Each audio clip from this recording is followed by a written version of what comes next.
কালো হয়ে যাচ্ছে চূর্ণী নদীর জল। এতে সমস্যায় পড়তে হচ্ছে মৎস্যজীবী থেকে স্থানীয় বাসিন্দাদের। রানাঘাট, কৃষ্ণগঞ্জ, মাঝদিয়া ও পায়রাডাঙ্গা অঞ্চলের একটি গুরুত্বপূর্ণ নদী চূর্ণী। নদীর জল কালো হয়ে যাওয়ায় মানুষ ব্যবহার করতে পারছেন না। কেন নদীর জল কালো হয়ে যাচ্ছে? কারণ অনুসন্ধান করতে গিয়ে জানা গিয়েছে, নদীর একধারে রয়েছে বাংলাদেশের সীমান্তবর্তী এলাকা। সেখানে বহু কারখানা গজিয়ে উঠেছে। সেই কারখানাগুলির দূষিত পদার্থ চূর্ণের জলে গিয়ে মেশে। এতে নদীর বাস্তু ধীরে ধীরে ধ্বংস হয়ে যাচ্ছে। মরে যাচ্ছে নদীয়ালি মাছ। ব্যবহারের অযোগ্য হয়ে পড়ছে নদীর জল। প্রাণবন্ত নদীতে এখন গজিয়ে উঠছে কচুরিপানার জঙ্গল। সংস্কারের অভাবে তাই সংকীর্ণ হয়ে যাচ্ছে নদী। স্থানীয় বাসিন্দারা অভিযোগ জানিয়েছেন, আন্দোলন করছেন, অথচ কোনো স্থায়ী সমাধান হয়নি। বাড়ির পাশ দিয়ে যে চূর্ণী নদীটা, এটা একটা ঐতিহ্য নদী বয়ে চলেছে। এখানে আমরা প্রতিনিয়ত এখানে স্নান করি, বা আমাদের যারা মৎস্যজীবী ভাইরা রয়েছে তারা তাদের জীবন জীবিকা এই নদীর উপরে নির্ভর করে। কিন্তু আমরা লক্ষ্য করছি যে বিগত কয়েক বছর যাবৎ, আগে বছরে আমরা একবার দেখতাম যে জলটা কালো হতো, 2-4 দিন থাকতো, আবার ঠিক হয়ে যেত। কিন্তু এখন প্রতি মাসে অন্তত একবার, 2-3 বার জলটা কালো হয়ে যায়।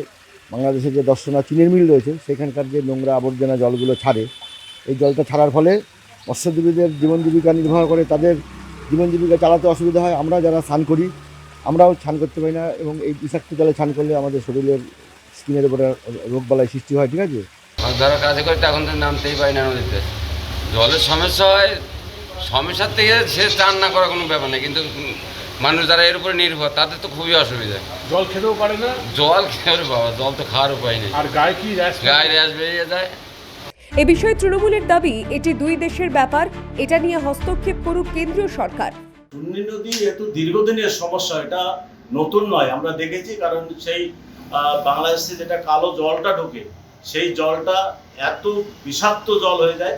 কারণ চূর্ণী নদীটা একদম শহরের মধ্য দিয়ে, গ্রামের মধ্য দিয়ে বয়ে গেছে এই চূর্ণী নদীটা।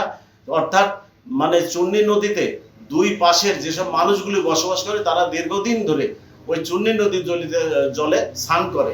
অর্থাৎ জলটা এত পরিমাণ কালো এবং একটা বিষাক্ত দুর্গন্ধ বেরোয়, যার জন্য ওই এলাকার মানুষরা সব খুব চিন্তায় যে ওই জলে স্নান করলে হয়তো তাদের গায়ে কোনো ফুসকুড়ি বা কোনো একটা কঠিন রোগ অন্তত জন্মাতে পারে। এটা অতি দ্রুতর সঙ্গে অন্তত এটা পরিষ্কার করা উচিত। এটা কেন্দ্রের সরকার এই ব্যাপারটা গুরুত্ব দিচ্ছে না, কারণ এর আগেও এটা নিয়ে অনেকবার আলোচনা হয়েছে, আমরা প্রশাসন লেভেলেও জানিয়েছি। বিজেপির দাবি, কেন্দ্রের সঙ্গে রাজ্য সহযোগিতা করছে না, তবে বিজেপিও চাইছেন সংস্কার হোক। দেখুন, চূর্ণী নদী সংস্কার এটা আমাদের নিজেদের বিজেপির অনেক দিনের দাবি। এটা এখন বাংলাদেশ থেকে কি হচ্ছে, ম্যাক্সিমাম কেমিক্যাল জলটা আপনার চূর্ণী নদী দিয়ে গঙ্গায় প্রবেশ করছে। তো এটা অত্যন্ত তাড়াতাড়ি এটাকে সংস্কার করা উচিত। সেই ক্ষেত্রে আমাদের সেন্ট্রাল গভর্নমেন্ট প্রচেষ্টা করছে, কিন্তু দেখা যাচ্ছে প্রতিবারের ন্যায় আমাদের রাজ্য সরকার অনেক জায়গায় তারা আমাদের সঙ্গে ঠিকমতো কম্বিনেশন করছে না বা অ্যাডজাস্ট করতে পারছে না, এবং আমরা সেই উন্নয়নগুলো করতে পারছি না। আমাদের সাংসদ জগন্নাথ সরকার এর আগে চেষ্টা করেছে, অল্প কিছু কাজ হয়েছে, কিন্তু এখানকার লোকাল স্তরে কাজ করতে যে এখানকার যে রাজনীতি, আমাদের অনেক কাছে বাধার সৃষ্টি করতে হচ্ছে। এই জন্য আমরা কাজ করতে পারছি না। এখানকার নদী সংস্কার অবশ্যই করা উচিত, তার সাথে সাথে এই রাজ্যের যে রাজনৈতিক দল ক্ষমতায় আছে তার সংস্কারটা জরুরি। না হলে আজকের আমাদের নদী, গঙ্গা নদী, চূর্ণী নদী, কোনো কিছুই সংস্কার করা যাবে না। এই নদী সংস্কার কবে হয় এখন সেটাই দেখার। Bureau report, the wall.